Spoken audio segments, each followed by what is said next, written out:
Can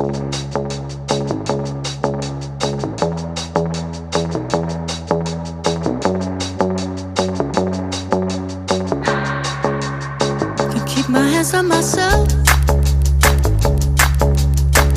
Pick out dust them off, put them back up on the shelf. Kiss my little baby girl is in need. Am I coming out of left? Ooh, I'm a rebel just for kicks. Yeah, your lover's in a biz for my heart to eclipse now. Might be over now, but I feel it still. Ooh, I'm a rebel just for kicks now. I've been feeling it since 1966 now. Might be over now, but I feel it still. Ooh, I'm a rebel just for kicks now. Let me kick it like it's 1986 now. Might be over now, but I feel it still. Might have had your fill, but I feel it still. Hey guys! It's Mayang and we are here for another vlog for this day. And we're going to tackle about communication skills, which consists of the interpersonal and intrapersonal skills. But I am wondering, where are my friends? We're here!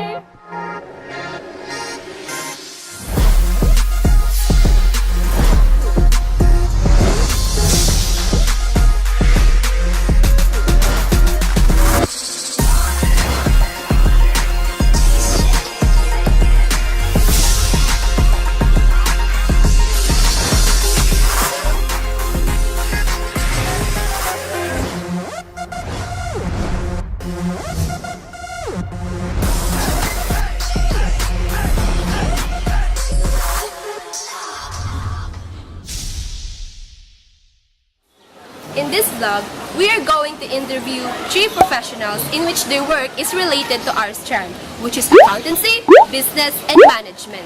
But first, what is interpersonal and intrapersonal communication?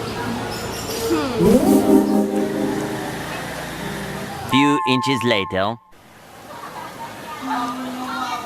One eternity later. Aha! Intrapersonal communication is a communication with oneself using internal vocalization or self-realization.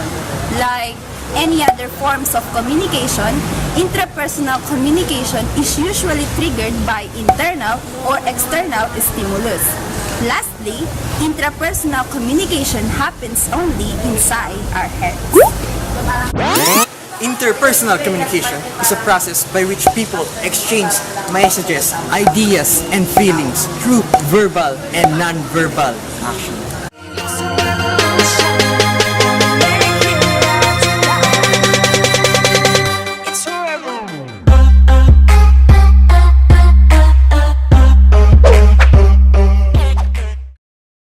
My name is Pete Figueroa. I am a finance officer of Love Radio, Santiago and Radyo Natin FM. I am Precious Dayan Bisa Dubre. I am a teacher at University of La Salle Senior High School Department. I am Renato R. Felipe Jr. and the current Municipal Administrator of Jones Isabela.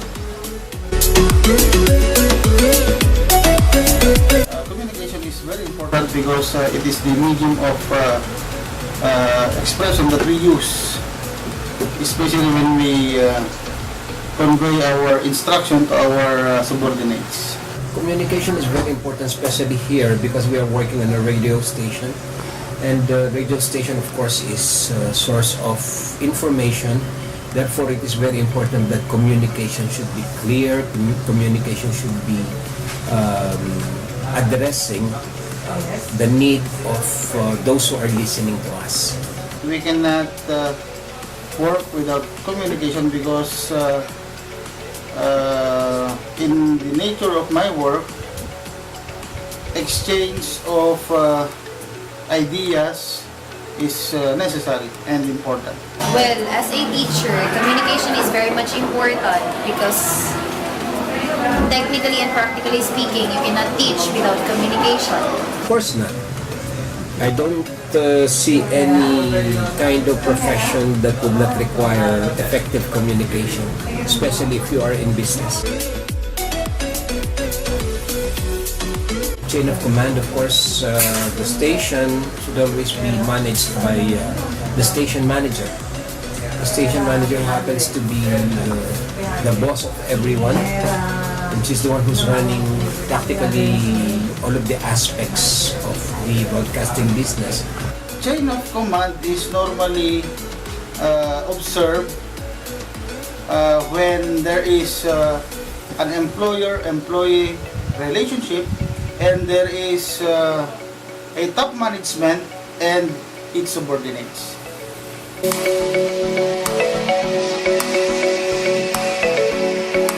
I'm sure you have heard of the word looking glass self. When we say looking glass self, that means you in front of the mirror asking yourself about the things that you want to happen to your life, about the aspects of your life that you need to change. It's achieved during a quiet period wherein you can talk to yourself alone. I practice it. I usually practice it during lesson planning and at night evaluation, self-evaluation. And of course, I'm doing that whenever I'm alone, when me time like that. If you want to make some changes in your life, in yourself, then the best thing that you can do is to ask yourself whether you are doing the right things or not. And if ever you are doing the right things, are you doing the right things in the right way? Well, I think in my profession, the usual that we use is interpersonal because we interact with students every day. While interpersonal communication is very important because in any workplace for that matter, you need to communicate to your co-workers.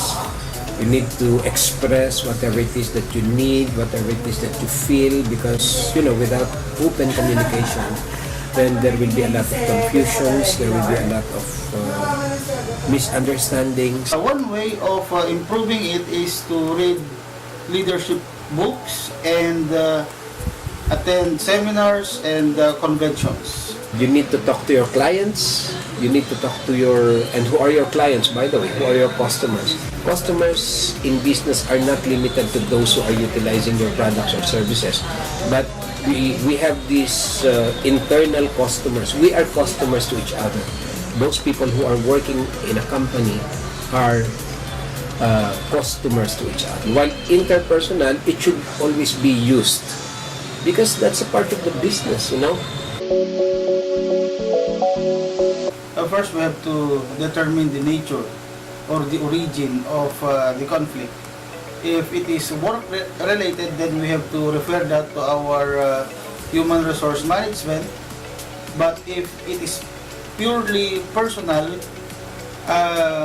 we advise that they should seek legal advice from our legal officer. We cannot afford to have enemies, especially in the workplace. Like what I have mentioned, it is very important that there should be no misunderstanding, or if there will be misunderstanding, it should be to the minimum.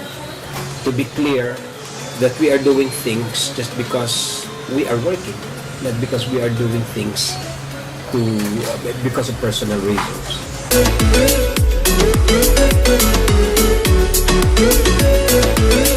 One way of exploring and at the same time enriching your knowledge is you read leadership books from popular authors such as John Maxwell, Francis Cone, and Bo Sanchez. You may spend 10 to 15 minutes reading those books. It will help you a lot. Listen first before you speak. Before you can have a good relationship with others, you must have a good relationship with yourself first. is that you practice speaking in English every day. You practice public speaking. If there are competitions that's related with oral communication or with communication, you join those competitions rather. Or even with your daily conversation, you should be practicing because practice is what makes people great. There's a saying that goes, charity begins at home. So if you want to have good relationship with other people, relationships should be coming from within your family. Do not listen just because you want to talk back. Listen because you want to understand. Do not talk faster than you think. Think first before you talk. Okay? Epilogue. Hey guys! So before we'll end this vlog, we would like to share you the things we've learned from the conducted interview. I learned that the most important type of communication is interpersonal communication. Why? Because before we can be able to communicate well with others, we have to learn how to communicate or how to understand ourselves first. Effective oral communication is important in the workplace in the near future. So from now on, I will try to read books which are the ones suggested so that I can improve my interpersonal communication. So hey guys, and now I've learned that good communication is the key to better understanding. And as a student of the ABM strand, we are going to deal with social interaction in the future. And intrapersonal and interpersonal skills will be honed by doing such interactions with the other people. Yo! We have learned a lot of things about communication. Communication is very important or vital in the society and to oneself. During the interview, I learned that the first part of communication must be with my own self. To be able to understand myself helps me to express clearly my thoughts and ideas to others. Without communication, there would be misunderstanding and confusion. Listen because you want to understand. So after the interview, I realized that having self-reflection and we must view ourselves on how we perform unto others. We must reflect and we must also consider the help of others so that we can have a better and good communication. After the interview, I've learned that more clear communication is equal to less confusion. And to improve my intrapersonal skills, I should have my looking glass to reflect on my daily actions. Lastly, I learned from Miss Alumbre that I should also practice speaking in English to improve my interpersonal skills and apply it in the near future. Hola! So in this vlog, I've learned that communication is very important in our lives as a student and even at work. To improve our interpersonal and interpersonal skills, they give us different tips and different situations that will be helpful for us. One of my favorite tips that they gave us is that we should always practice in speaking in English so that we can improve our interpersonal communication. Join the different oral presentations, oral competition for us to improve. All in all, this vlog has been very helpful for every one of us and for me as well because I've learned a lot.